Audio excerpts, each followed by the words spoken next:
ધન હોય રૂપિયા હોય એની ત્રણ ગતિઓ બતાવી છે. પેલું છે આપણા ખુદ માટે ઉપભોગ કરવો.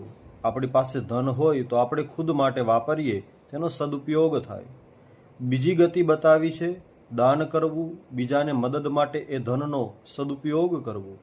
કોઈને આપણાથીને લાભ પ્રાપ્ત થાય એ માટે યોગ્ય જગ્યાએ દાન કરવું, સત્કર્મ કરવા વગેરે. અને ત્રીજું છે જો તમે આ બેમાંથી કાંઈ નથી કરતા, ન તો ખુદ માટે ઉપભોગ કરો છો, ન તો બીજા કોઈ માટે તેનો સદુપયોગ કરાવો છો, તો ત્રીજું છે ધનનો વિનાશ થવો.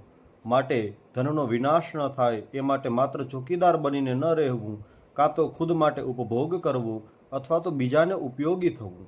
પછી તે પરિવાર હોય, પછી તે કોઈ જગ્યાએ ધાર્મિક સ્થાન હોય, અથવા તો યેન કેન પ્રકારેણ કોઈ પણ જગ્યા, સ્થાન, સમય અને આપણા સંજોગ પ્રમાણે.